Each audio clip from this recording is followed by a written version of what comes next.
चिंता मनुष्य का सबसे बड़ा आत्म अपराध। काल की अनंत धारा में बहते हुए इस संसार का नियम अत्यंत अनूठा है। समय की गति सूक्ष्म है, अदृश्य है और अनंत है। आज का आधुनिक मानव जिस सबसे बड़े मानसिक कारागार में जी रहा है, उसका नाम है भविष्य। भविष्य जो अभी जन्मा ही नहीं, भविष्य जो केवल एक संभावना है, भविष्य जो केवल मस्तिष्क की तरंगों में तैरता हुआ एक कुहासा है। परंतु विडंबना देखिए कि उस अजन्मे कल के भय में मनुष्य अपने हाथ में जीवंत रूप से थमे हुए आज की बलि चढ़ा रहा है। अध्यात्म की गहराइयों में यदि उतरे तो भविष्य की चिंता केवल एक मानसिक व्याधि या कमजोरी नहीं है, बल्कि ये एक सूक्ष्म पाप है। यह ईश्वर की सर्वव्यापकता, उसकी नियति और उसकी व्यवस्था पर किया गया अविश्वास है। आइए संतों की प्रज्ञा के आलोक में वर्तमान युग की इस आत्मघाती मानवीय रीति का विश्लेषण करें और इस सत्य को कथाओं के अनमोल मोतियों से समझें। एक बार की बात है, एक घने जंगल के किनारे एक छोटी सी कुटिया में एक महात्मा रहते थे। वे सदा आनंद में मग्न रहते थे। चेहरे पर एक अद्भुत ओज था और उनके पास जो भी आता वो अपनी सारी चिंताएं भूल जाता था।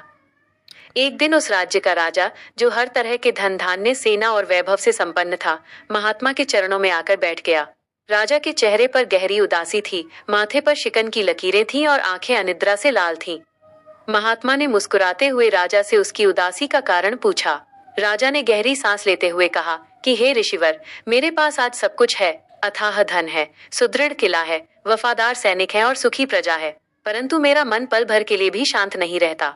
मुझे हर क्षण ये डर सताता रहता है कि कहीं पड़ोसी राज्य मुझ पर हमला न कर दे, कहीं मेरे खजाने में कमी न आ जाए, कहीं भविष्य में भयंकर अकाल न पड़ जाए और मेरी प्रजा भूखी न मर जाए। मैं आने वाले कल के इन भयावह दृश्यों को सोच सोचकर आज न तो चैन से सो पाता हूँ और न ही अपने राजसी भोजन का स्वाद ले पाता हूँ। कृपया मुझे इस अंतहीन पीड़ा से मुक्ति का मार्ग बताएं। महात्मा ने राजा की बात शांति से सुनी और बिना कुछ बोले अपनी कुटिया के भीतर चले गए। जब वे बाहर आए तो उनके हाथ में मिट्टी का एक छोटा सा लोटा था, जो पानी से पूरी तरह भरा हुआ था। महात्मा ने राजा से कहा कि राजन, जरा इस लोटे को अपने सीधे हाथ में पकड़ो और इसे ऐसे ही हवा में उठाए रखो। राजा ने आज्ञा का पालन करते हुए लोटे को अपने हाथ में थाम लिया।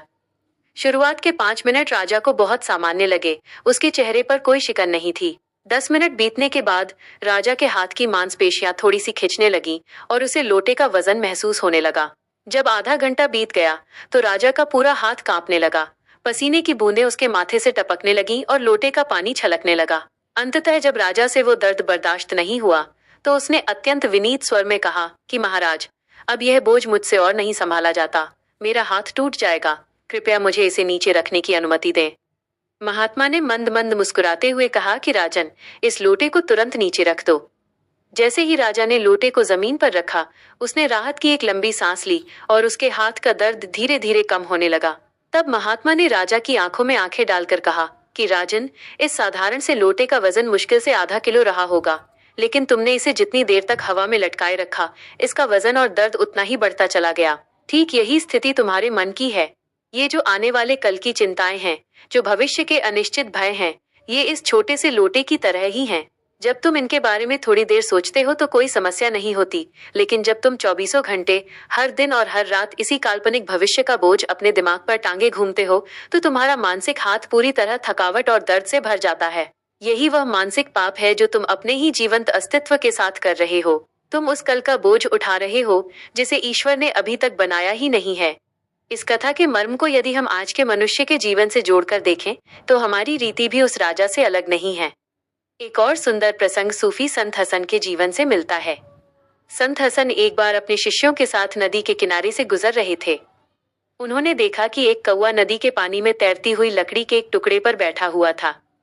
वो कौवा मजे से नदी की लहरों का आनंद ले रहा था, कभी अपनी चोंच से पानी छूता तो कभी आसमान की तरफ देखता। तभी अचानक नदी में एक तेज भंवर उठा और वो लकड़ी का टुकड़ा तेजी से गोल गोल घूमने लगा। शिष्यों को लगा कि कौवा अब डूब जाएगा या डरकर उड़ जाएगा, परंतु जैसे ही भंवर शांत हुआ, कौवा अपनी जगह पर वैसे ही स्थिर बैठा रहा, बिना किसी घबराहट के। संत हसन ने अपने शिष्यों को रोककर कहा कि इस पक्षी को देखो, इसके पास कल के लिए कोई बैंक बैलेंस नहीं है, इसके पास रहने के लिए कोई पक्का मकान नहीं है और न ही इसे ये पता है कि शाम को इसे भोजन मिलेगा या नहीं। लेकिन यह इस पल में पूरी तरह सुरक्षित और आनंदित है, क्योंकि इसे प्रकृति की व्यवस्था पर, उस परमात्मा पर पूर्ण विश्वास है। इसके विपरीत मनुष्य को यदि आज भरपेट भोजन मिल जाए तो वह कल के भोजन की चिंता में आज के स्वाद को नष्ट कर देता है। संतों का मत है कि भविष्य की अत्यधिक चिंता करना वास्तव में नास्तिकता का एक सूक्ष्म रूप है। जब हम यह सोचने लगते हैं कि हमारे बिना दुनिया रुक जाएगी या हमारे बच्चों का भविष्य केवल हमारे संग्रह करने से ही सुरक्षित होगा, तो हम उस परम चेतना के अस्तित्व को नकार रहे होते हैं जिसने पूरी सृष्टि को संभाल रखा है। श्रीमद् भगवद गीता के रणक्षेत्र में जब अर्जुन अपने गांडीव को नीचे रखकर बैठ गए थे, तब उनकी स्थिति भी इसी भविष्य की चिंता से ग्रसित थी। वे युद्ध के परिणाम को सोचकर व्याकुल थे कि यदि सारे सगे संबंधी मारे गए तो इस राज्य का क्या मूल्य रह जाएगा, कुल का नाश हो जाएगा, स्त्रियां दूषित हो जाएंगी। वे वर्तमान के अपने कर्तव्य को छोड़कर भविष्य के काल्पनिक नरक की रचना अपने ही मस्तिष्क में कर रहे थे। तब भगवान श्री कृष्ण ने उन्हें झकझोरते हुए कर्म का शाश्वत संदेश दिया। उन्होंने कहा कि हे अर्जुन, तुम उस काल की चिंता क्यों करते हो जो तुम्हारे नियंत्रण में ही नहीं है? तुम केवल इस वर्तमान क्षण में खड़े होकर अपने क्षत्रिय धर्म का पालन करो, क्योंकि जो व्यक्ति परिणाम के भय से मुक्त होकर वर्तमान में अपना सर्वश्रेष्ठ कर्म करता है, उसका भविष्य स्वतः ही प्रकाशमान हो जाता है। भयभीत मन से किया गया कर्म कभी भी श्रेष्ठ फल नहीं दे सकता, वह मनुष्य के ओज को सोख लेता है। जरा सोचिए, उस परम सत्ता ने माँ के गर्भ में शिशु के आने से पहले ही स्तनों में दूध की अमृत धारा प्रवाहित कर दी। जिस बच्चे ने अभी दुनिया में कदम भी नहीं रखा, उसके पोषण की पूरी व्यवस्था पहले ही हो चुकी होती है। पक्षी सुबह उठते हैं, उनके पास कोई अनाज की बोरियां जमा नहीं होती, लेकिन संध्या होने तक ब्रह्मांड का कोई भी पक्षी भूखा नहीं सोता। चींटी से लेकर हाथी तक हर जीव का पेट वो विधाता भर रहा है। फिर विवेकशील कहलाने वाला मनुष्य ही क्यों इतना असुरक्षित है? क्यों वो आने वाले 100 सालों का इंतजाम आज ही कर लेना चाहता है? संग्रह की यह अंधी दौड़ और सुरक्षा का यह कृत्रिम भ्रम ही मनुष्य को आत्मिक रूप से खोखला कर रहा है। संत कबीर दास जी ने इस मानवीय स्वभाव पर गहरा कटाक्ष करते हुए हमेशा सहज रहने की सीख दी। उन्होंने कहा कि जो परमात्मा तुम्हें आज तक खींच लाया है, जिसने तुम्हारे अतीत की हर तंग गली से तुम्हें सुरक्षित बाहर निकाला है, वो आने वाले कल में भी तुम्हारे साथ रहेगा। चिंता और चिंतन में आकाश पाताल का अंतर है।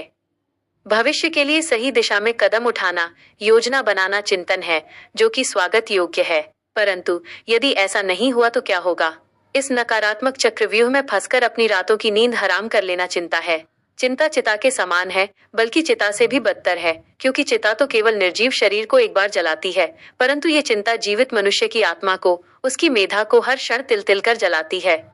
यदि इस मानसिक पाप से मुक्त होना है तो हमें शरणागति और कृतज्ञता के भाव को अपने भीतर उतारना होगा। जब हम सुबह उठें तो भविष्य की समस्याओं की सूची बनाने के बजाय उन अनगिनत नियामतों के लिए ब्रह्मांड को धन्यवाद दें जो आज हमारे पास मौजूद हैं।